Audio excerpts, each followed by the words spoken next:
Okay, so recently Cortical Labs launched their CL1.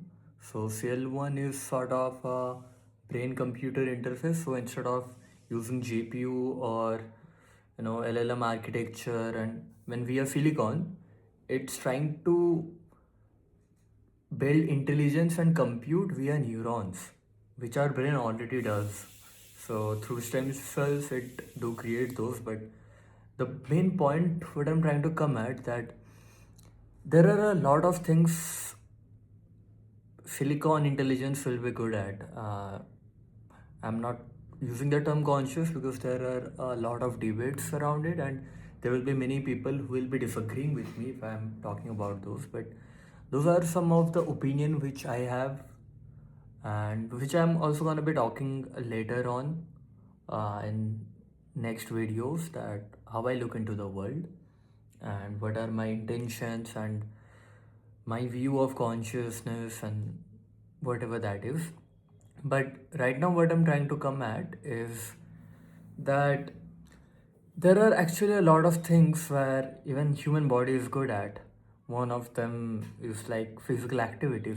For a robot, it requires a lot of pre-training. For example, to make an LLM understand how to play a game, we need to use a lot of compute.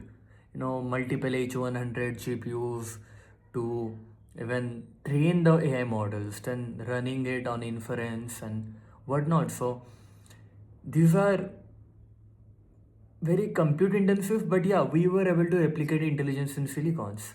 But our brain is already doing it for years actually, for evolutionary, if I talk about, then for millions of years.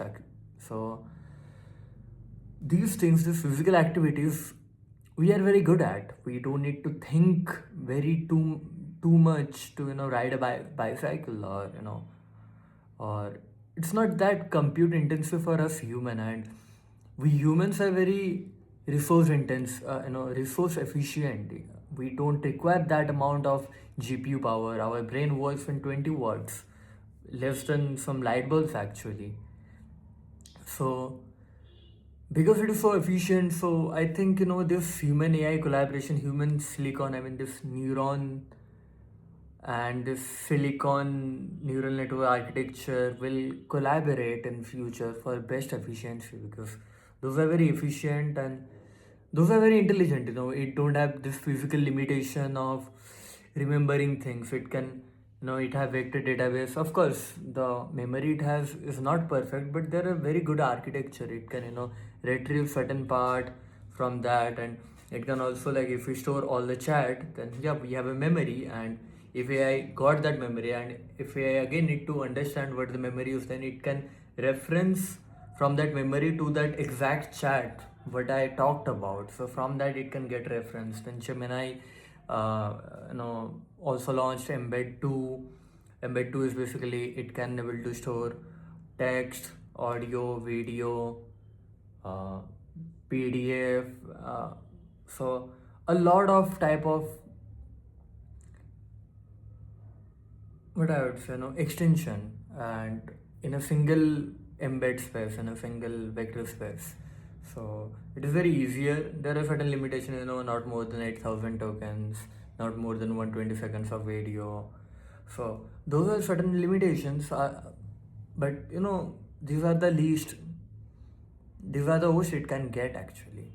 And we are gonna get even better products in the near future, because most of the intelligent things are getting solved specifically on computer interfaces. So I believe that most tasks in computer are gonna be automated. Almost all, I would say, because naturally silicon intelligence is better at controlling computers and understanding. And yeah, but there are a lot of things which we have advantage, so we should take those advantage. And yeah, that's all for today. And I'm gonna be sharing a lot of things hopefully soon. So yeah, peace.